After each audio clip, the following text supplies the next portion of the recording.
Assalamualaikum. Dan so hari ni saya Syawal. Please like, share dan subscribe. InsyaAllah saya akan kongsikan kisah-kisah benar yang pernah berlaku pada diri saya sendiri, sama ada diri saya ataupun rakan-rakan seperjuangan. Percaya atau tidak, kadang-kadang kita pun rasa macam seperti pernah melihat. Seandainya kita tidak melihat, maka kita tak percaya, betul? Jadi percayalah pada surah, iaitu surah jin, iaitu kehadiran syaitan dan jin memang wujud. Jadi kadang-kadang kita pernah tanya sama ada kita ni terlalu berani ataupun takut. Pernah dengar tak? Saya nak share sebelum saya nak kongsikan. Saya nak kongsikan beberapa mitos. Antara mitos-mitos yang saya sendiri masih rasa curious ataupun tertanya-tanya adakah kebenarannya, masih diragui ataupun memang benar. Yang pertama adalah bunyi burung. Bunyi burung seperti kalau bunyi itu burung hantu, kalau bunyinya kuat bermaksud dia jauh daripada kita. Kalau bunyi sayu-sayu bermaksud dia berada dekat dengan kita. Dan mitos yang kedua, seandainya kita menegur sesuatu seperti bau wangi, maka dia akan datang. Kena kita harus seandainya kita dengar bunyi ataupun bau yang wangi, kita harus bercakap benda yang berlawanan. Itu antara mitos yang kedua. Saya tak tahu sama ada benar atau tidak, korang boleh komen dekat bawah. InsyaAllah nanti kita akan bincangkan lagi. So mitos yang kedua. Mitos yang ketiga tentang benda-benda seperti ini. Seandainya kita menyebut benda itu, maka dia akan datang. Seperti kita menyebut dengan nama yang benar, maka dia datang. Contoh saya sebut Pontianak, dia akan datang. Ataupun nama-nama tertentu. Mitos, antara mitos yang saya sendiri curious. Saya bukan mencabar, saya tidak mencabar, tapi saya tertanya-tanya sahaja.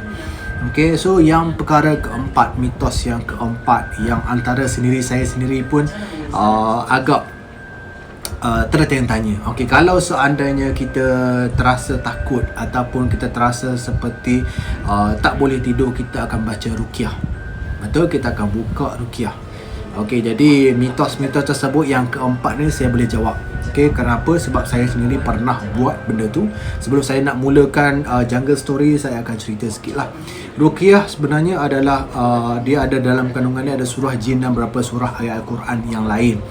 Di mana dalam surah tersebut ruqyah, apa yang saya faham dan diperbetulkan oleh seorang ustaz, ruqyah hanya diguna pakai seandainya ada gangguan. Seandainya anda tak boleh tidur, jangan pandai-pandai buka ruqyah. Itu apa yang saya faham lah. Apa yang ditegur oleh ustaz itu. Kenapa? Sebab pada malam saya buka ruqyah, ada kisah-kisah dia, di mana saya sendiri pun diganggu. Bila saya sendiri pun diganggu, jadi maka masa tu saya tanyalah ustaz tersebut, kenapa saya diganggu padahal saya buka ruqyah. Sebenarnya jika kita tak ada ataupun tak diganggu, tak perlu buka ruqyah. Untuk pengetahuan korang, kalau kita tidak diganggu, jangan buka ruqyah. Bukalah surah ayat Al-Quran yang lain ataupun instrumental music kosong sahaja pun boleh untuk mengatasi masalah insomnia ataupun kesukaran untuk tidur malam. Saya teruskan cerita. Kisah di Pulau Tioman. Pada zaman dahulu, masyarakat kita ataupun masyarakat segelintir ataupun zaman dahulu, mereka lebih suka untuk membela saka ataupun pelesit. Dan setelah mereka, kebiasaannya mereka akan membela saka ataupun pelesit untuk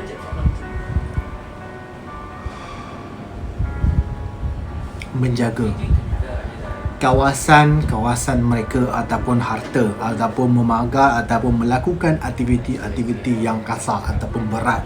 Seperti bagaimana seorang lelaki itu boleh menjaga beberapa hektar tanah. Dalam masa yang sama pernah terjadi, nanti saya kongsikan kisah pasal saka. Saya ada kisah juga, di mana pada zaman dahulu saka biasanya untuk lelaki dan juga pelesit hantu raya ataupun pelesit untuk perempuan. Perempuan ni biasanya dia akan sikat rambut, sikat rambut, buka waktu pagi. Syarat dia lepas waktu terbit matahari dia akan buka tingkap, dan dia akan sikat.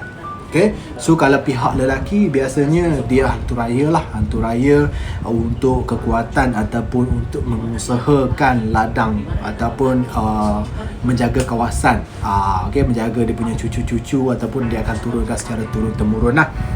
Okey, jadi dekat sini di mana orang dahulu dia akan membuang saka ataupun barang-barang yang tidak dipakai ke dalam ataupun ke sebuah pulau ataupun ke tengah-tengah hutan. Biasanya dia akan letak dalam sebuah botol. Okey, sebekas botol, sebuah botol pula dah. Okey, sebekas botol, dan dia akan tanda dengan kain kuning. Kebiasaannya lah, botol kicap ke botol apa pun dia akan letak dalam botol, ataupun biasanya kebiasaannya lah dia akan buang dekat tengah-tengah laut ataupun nanti dia akan datang ke pesisir pantai. Maka kami anak-anak muda ni akan mula mengutip dan kita akan buka. Jadi untuk petang korang, kalau terjumpa botol-botol yang tidak diguna pakai, yang diikat dengan warna kuning, jangan sesekali anda membuka. Benda ini terjadi kepada pihak kami. Kenapa? Pihak kami telah melakukan kesalahan di mana pada waktu ini adalah hint sahaja, telah memecahkan botol yang telah lama disimpan di belakang resort. Benda tu telah lama pun disimpan dan kami tak perasan pun kain kuning tersebut. Maka botol itu pecah. Maka bermulalah cerita dan kisah al-kisahnya. Benda tu hidup semula. Okay, so saya teruskan. Okey, jadi pada waktu tu di sebuah pulau resort di satu kampung, saya tak boleh menceritakan nama kampung tersebut. Kenapa? Nanti korang semua nanti akan masukkan list dalam kampung yang berhantu ataupun pulau yang berhantu. Jadi kat mana-mana tempat yang korang pergi, resort ke hotel ke mana-mana, kalau boleh masuk dengan kaki kanan. Kenapa? Sebab resort ataupun hotel ramai orang masuk dan tidur di sana dan melakukan maksiat. Okey, maksud saya melakukan maksiat lah, faham maksud saya okey, jadi ada yang check in kan. Okey, so jadi saya teruskan cerita. Kisah bermula pada 10 tahun yang lalu. Pada tahun tu, masa tu saya bekerja dekat situ 2019, backdated 10 tahun yang lalu, di mana kampung tersebut ada sebuah sipulan tersebut. Sipulan nama tuan tanah tu sendiri, dia mengusahakan tanah tersebut dan membuka sebuah restoran termasuk 5 chalet. 5 chalet ni dia merupakan restoran dia sangat laris dan dikenali oleh orang ramai. Ramai orang akan datang untuk makan. Kenapa? Sama ada yang pertama disebabkan oleh pelaris ataupun disebabkan memang dia pandai masak. Okey, jadi disebabkan dia pandai masak, maka orang akan datang ke kedai dia tersebut, ke kedai dia, dan mengambil keputusan untuk meninggalkan kedai-kedai yang lain. Okey, seperti anda juga, kalau kedai itu sedap, anda akan ulang lagi walaupun benda tu anda sendiri pun tak tahu kenapa sedap. Betul? Okey, jadi kat sini saya nak kongsikan, jadi kiranya ada seorang, ada segolongan yang tak puas hati dengan kejayaan restoran tersebut dan menghantar saka untuk ataupun jin untuk mengacau ataupun mengharu birukan. Pada bulan pertama tak nampak sangat. Pada bulan kedua makin berkurangan. Pengunjung-pengunjung tidak mula melihat restoran tersebut. Dan pada bulan ketiga dah disyaki. Dan mereka pun dah rasa pelik kenapa semakin menjadi-jadi. Maka dia panggillah ustaz yang pertama. Okey, kaedah perubatan yang pertama, dia panggil ustaz untuk datang. Ustaz datang, dia kata tempat ini tidak dipagar. Maka bila tak dipagar, maksudnya kena pagar. Jadi mungkin ada, ustaz tu kata mungkin ada, memang dalam ni ada jin dan juga bunian yang ada dekat kawasan sini. Mereka datang ke sini hanya untuk jalan-jalan dan melawat sahaja. Jadi dipagarlah tempat tu supaya memberitahu kepada bunian ataupun jin bahawa tempat ini berpenghuni, iaitu manusia. Jadi dekat sini saya nak memberitahu bahawa kalau kita masuk ke tempat orang lain, maka kita kena buat cara masuk sebagai seorang tetamu, insyaAllah. Okay, so kena minta izin, dan sebab itulah kena ada cara, iaitu membuka tanah, iaitu dan juga memagarkan kawasan tersebut. Jadi saya teruskan cerita. Jadi pada waktu tu kiranya dia ustaz yang pertama buat selepas bulan keempat, maka tak ada berlaku apa-apa, masih lagi tiada pengunjung.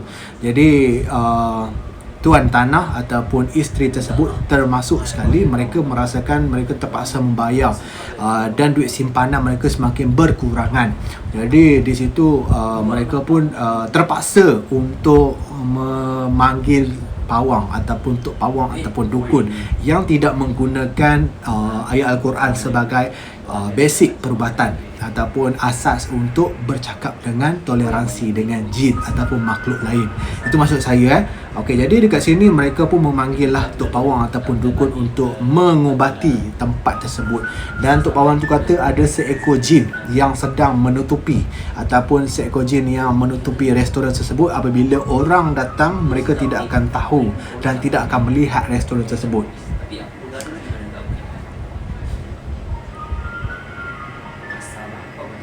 Jadi pada waktu tu kiranya macam tok pawang tu dah melakukan yang terbaik, iaitu dia meletakkan jin tersebut di dalam botol. Maka kononnya dah settle lah, okey, kata tok pawang tersebut. Jadi rupa-rupanya tak menjadi. Tok pawang tersebut hanya dia nak duit sahaja dan benda tu berulang lagi. Dan mereka tuan tanah dan juga isteri tersebut mereka memanggil seorang ustaz, Tok Imam yang merupakan imam pada masjid di Masjid Mersing.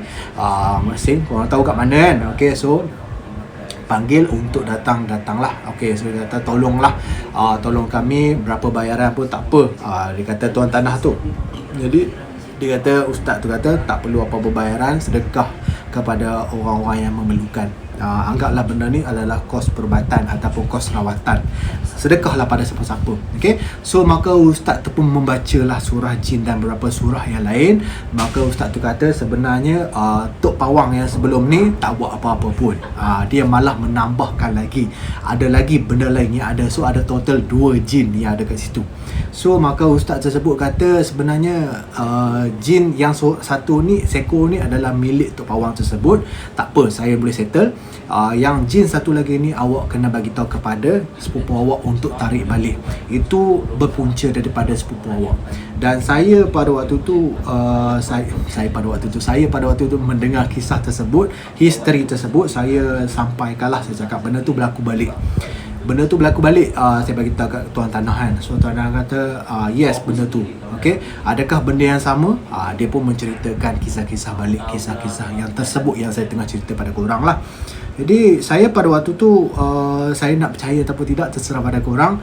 Sebab pada waktu tu saya memang percaya memang adanya jin, adanya syaitan, syaitan ni rajim memang ada, dan mereka pun memang adalah nisbah mereka adalah nisbah 10 kepada manusia dan malaikat 10 kepada jin, dan juga faham dia ada nisbah-nisbah dia. Okey, so nanti tolong cek balik lah dengan ustaz ataupun hadis. Kalau saya salah tolong betulkan, ruangan komen dekat bawah. Okey, kalau saya ada buat salah apa-apa, orang komen kat bawah. Okey, saya teruskan.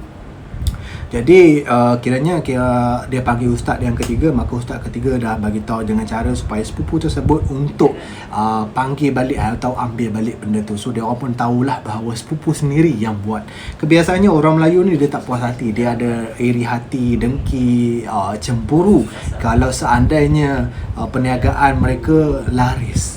Okey, itu memang kebiasaan orang-orang Melayu. Saya bukanlah nak mengata pada orang Melayu, tapi kebanyakannya segelintir masyarakat kita yang masih mengamalkan ilmu hitam.